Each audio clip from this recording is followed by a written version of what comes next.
Plants के अच्छे growth के लिए ये ज़रूरी है कि हम जब उसे प्लांट कर रहे हैं तो उसके पहले एक अच्छी सॉइल प्रिपरेशन कर लें। यानी कि जहाँ उसे लगाना है वो जगह अच्छी होनी चाहिए ताकि वो जल्दी से जड़ पकड़े और कोई भी बीमारियों से बचा रहे। Hello friends, SS home garden के यूट्यूब चैनल में आपका स्वागत है। आप सामने एक गड्ढा देख रहे होंगे। ये गड्ढा हमने दशहरी आम और बादाम का पेड़ लगाने के लिए किया हुआ है।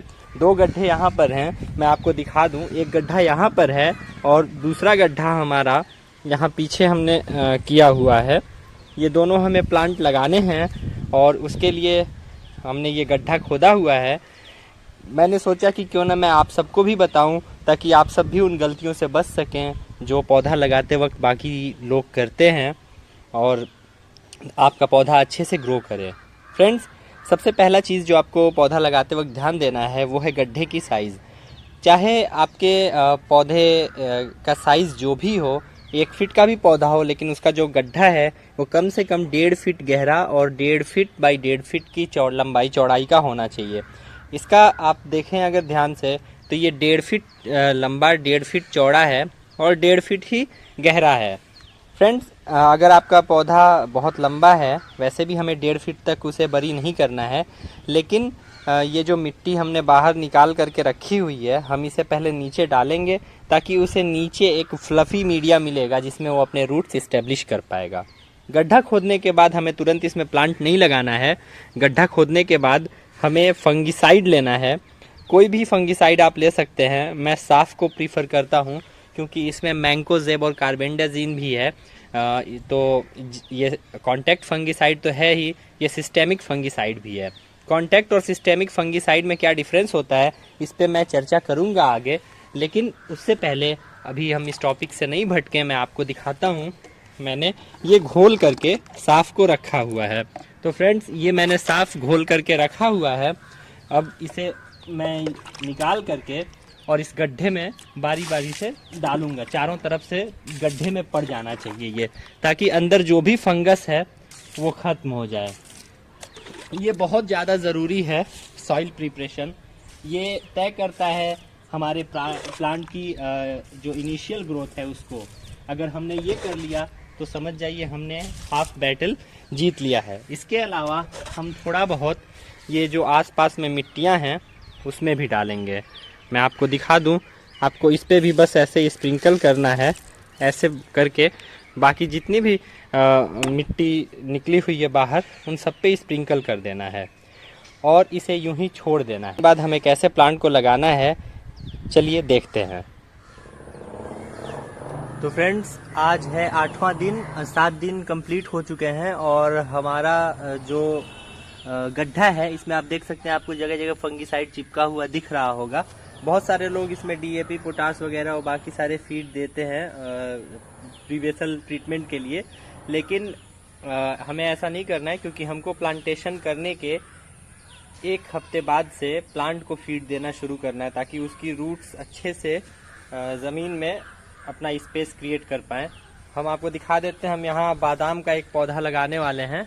ये आपके सामने कुछ 6 फीट का एक बड़ा हेल्दी सा बादाम का पौधा है जो 2-3 महीने से ऐसे ही ग्रो बैग में पड़ा हुआ था और इसने ज़मीन भी पकड़ लिया था।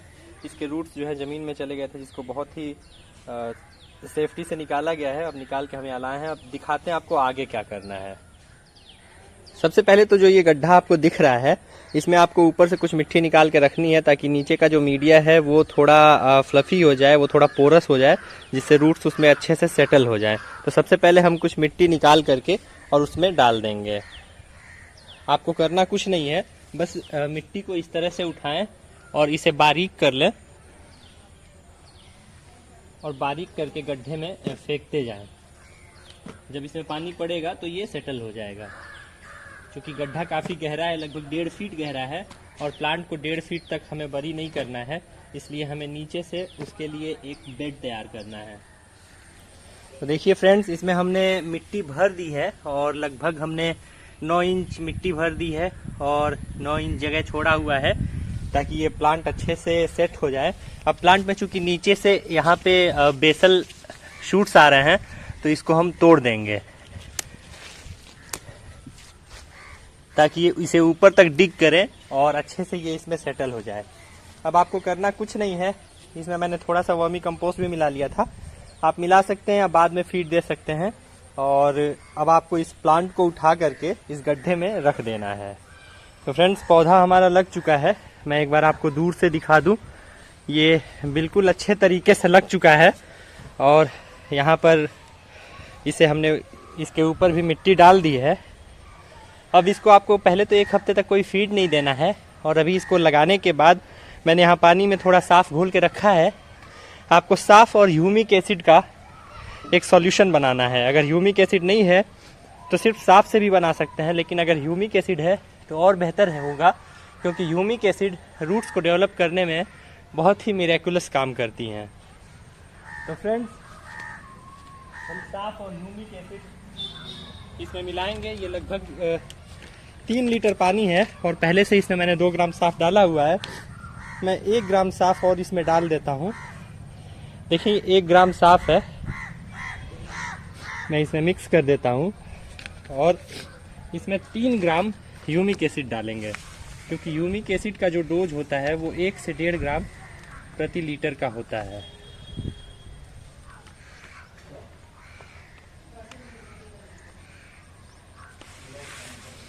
ह्यूमिक एसिड भी मिल चुका है। आप प्रीफर इफ़को को ही कीजिए जब भी ह्यूमिक एसिड लेते हैं, क्योंकि इतना अच्छा ह्यूमिक एसिड नहीं अवेलेबल है मार्केट में।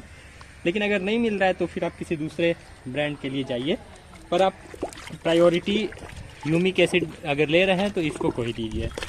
अब इसे अच्छी तरीके से मिक्स कर लेना है। अब इसमें आपको ह्यूमिक एसिड और जो साफ़ का सॉल्यूशन बनाया है वो इसमें डाल देना है। और उसके बाद आपको कुछ नहीं करना है फ्रेंड्स, आपको 1 हफ्ते का वेट करना है और 1 हफ्ते के बाद से इसकी फीड शुरू होगी। तो फ्रेंड्स, पौधा लगाए हुए हमें 1 हफ्ता बीत चुका है और 7 दिनों बाद मैं आपको प्लांट की पोजीशन दिखा दूं। हालांकि जब मैंने लगाया था तो इसकी लीव्स ड्रूप हो गई थी, मगर आपके साथ अगर ऐसा होता है तो आप टेंशन नहीं लें, शॉक की वजह से ऐसा होता है, लेकिन फिर उसके बाद प्लांट रिवाइव कर जाता है। फ्रेंड्स, एक बार मैं आपको दिखा देता हूँ। देखिए प्लांट की पोजीशन, ये ज़्यादा लोड होने की वजह से एक तरफ झुक गया था, फिर हमने बांस का सहारा दे करके इसे ठीक किया हुआ है। कुछ दिनों में बिल्कुल स्ट्रेट भी हो जाएगा। ये थोड़ा सा टाइम टेकिंग प्रोसेस है। अब मैं आपको बताता हूँ कि 1 हफ्ते बाद आपको पहला फीड क्या देना है अपने प्लांट को। पहले फीड पे हम फोकस करते हैं इसके रूट्स पे, कि इसके रूट्स अच्छे तरीके से डेवलप हो जाएं और ये अच्छे तरीके से जड़ बना ले। तो फ्रेंड्स, आइए देखते हैं कि आपने पहला फर्टिलाइज़र कौन सा देना है। तो फ्रेंड्स, जो पहला फर्टिलाइज़र आपको देना है अपने प्लांट को, उसका नाम है NPK 1261 1261 जो ये फर्टिलाइज़र है, ये प्लांट की रूट डेवलप करने में बहुत अच्छा रोल प्ले करता है। ये देखिए मेरे पास ये अराइज का है और ये पिंक कलर में है। कलर इसका बदल सकता है अगर आप दूसरे ब्रांड में जाएंगे, लेकिन मैं आपको सजेस्ट करूंगा कि अगर आप ये फर्टिलाइज़र ले रहे हैं तो आप अराइज को ही प्रीफर करें। इनकी क्वालिटी बहुत अच्छी है। इसे यूज़ कैसे करना है फ्रेंड्स, देखिए आपको सबसे पहले तो 1 लीटर पानी लेना है और 1 लीटर पानी में आपको लेना है लगभग 1.5 से 2 ग्राम 1261 इतना जो अमाउंट है ये 2 ग्राम के आसपास है। और मैं दिखाता हूँ कि ये पानी में किस तरह से घुल जाता है। तो दोस्तों, आपको ये 1 लीटर पानी लेना है और इसमें सिर्फ इसको डाल करके हल्का सा आपको घोलना है। देखिए ये पूरी तरह से घुल चुका है। अब हमें इसकी ड्रेंचिंग करनी है, यानी हमें इस पौधे के जड़ों में इस सॉल्यूशन को डालना है। अब इसे डालने से पहले एक सावधानी जो आपको बरतनी है वो ये है कि आपके प्लांट की जो मिट्टी है वो बिल्कुल मॉइस्ट होनी चाहिए। हमने पहले इसे पानी दे दिया है और पानी दिए हुए आधा घंटा हो गया। अब सिंपली हमें इसकी ड्रेंचिंग कर देनी है, हर तरफ से इसमें डाल देना है ताकि ये चारों तरफ से आपके प्लांट तक पहुंच जाए। इसके अलावा आपको कुछ भी देने की ज़रूरत नहीं है फ्रेंड। हफ्ते हफ्ते पे आप 4 बार इसे रिपीट कर दें और जब आपका प्लांट 1 महीने का हो जाए उसके बाद आप इसे कोई भी फीड दे सकते हैं, जो भी आप फीड चाहें, या फिर जो भी फ्रूटिंग प्लांट्स की रिक्वायरमेंट होती है उसके हिसाब से आप फीड दे सकते हैं। तो फ्रेंड्स ये रहा हमारा वीडियो जिसमें हमने बताया कि कैसे आपको प्लांटेशन करना है, क्या सावधानियां बरतनी है, कैसे गड्ढा खोदना है। उम्मीद है आपको पसंद आया होगा और आपने हमारा चैनल ज़रूर सब्सक्राइब किया होगा। Thank you friends.